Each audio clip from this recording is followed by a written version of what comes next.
గత 5 ఏళ్ల పాటు ఏపీలో జగన్ హత్య రాజకీయాలకు బ్రాండ్ అంబాసిడర్ గా పనిచేశారని ఆరోపించారు భారత చైతన్య యోజన పార్టీ అధినేత రామచంద్ర యాదవ్.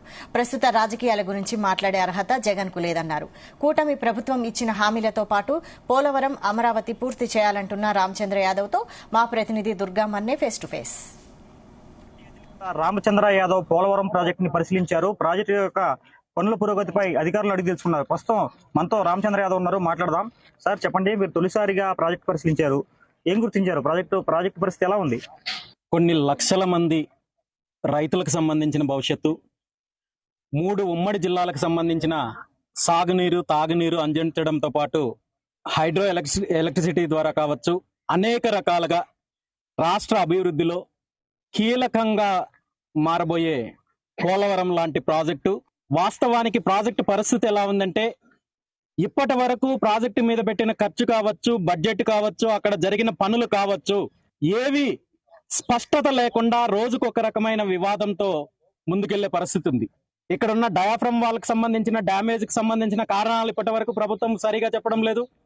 అదేవిధంగా ఏదైతే కాపర్ డ్యామ్ నిర్మించారో దాన్ని సిడబ్ల్యూసి ఇచ్చిన నార్మ్స్ కాకుండా అనేక రకాల సాంకేతిక సమస్యలతో అక్కడ నిర్మాణం జరిగిందని చెప్పి నిపుణులు చెప్తున్నారు.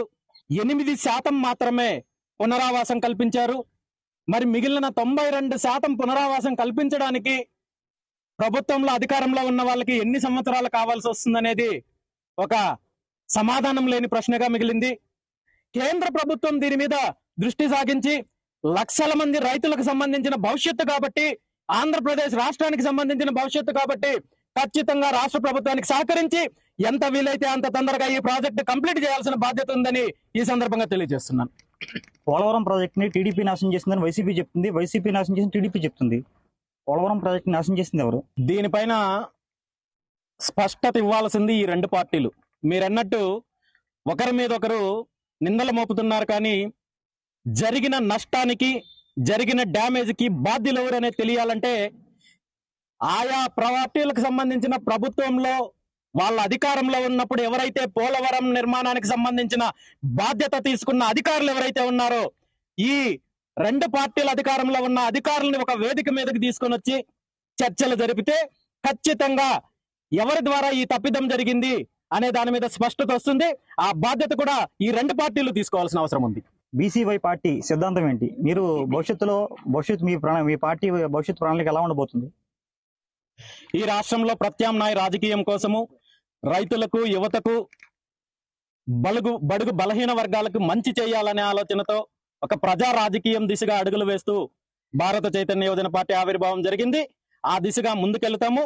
రాబోయే రోజుల్లో పార్టీ నిర్మాణాన్ని చేపడతాము. పార్టీని క్షేత్రస్థాయిలో బలోపేతం చేసి ప్రజా సమస్యలపైన ప్రజాక్షేత్రంలో ప్రజలకు అండగా, రైతులకు అండగా, యువతకు అండగా ఉంటాము. ఈ రాష్ట్రంలో ఒక ప్రత్యామ్నాయ రాజకీయ శక్తిగా ఎదగడానికి 100% ప్రయత్నం చేస్తాం. కూటమి పరిపాలన దాదాపుగా 2 నెలలు పూర్తయింది. కూటమి పరిపాలనపై మీ కామెంట్? ఇప్పటికిప్పుడు కూటమి ప్రభుత్వం పైన మాట్లాడడానికి ఏమీ లేదు. ఒకటే కోరుకుంటున్నాను, ఏ హామీలతో అయితే అధికారంలోకి వచ్చారో, ఏ అరాచకాలు, ఏ తప్పులు, ఏ దోపిడీ అయితే జగన్మోహన్ రెడ్డి గారి ప్రభుత్వం చేసింది అని చెప్పి మీరు చెప్పారో, వాటిని పునరావృతం కాకుండా మీరిచ్చిన హామీలను నెరవేర్చి ప్రజలకు మంచి చేయాలని, ఈ రాష్ట్రానికి మంచి జరగాలని, పోలవరం ప్రాజెక్టు పూర్తి చేయాలని, అదేవిధంగా ఏదైతే రాజధాని అంశం ఉందో అమరావతి రాజధాని నిర్మాణం పూర్తి చేయాలని, ఈ రాష్ట్రాన్ని అభివృద్ధి చేయాలని మాత్రం ప్రభుత్వాన్ని కోరుకుంటున్నాను. కూటమి ప్రభుత్వం ఇచ్చిన హామీలన్నీ నెరవేర్చాలని, అదేవిధంగా పోలవరం ప్రాజెక్టు పూర్తి చేయాలని రామచంద్ర యాదవ్ చెప్తున్నారు. దుర్గా మన్నే, జీ తెలుగు న్యూస్, పోలవరం.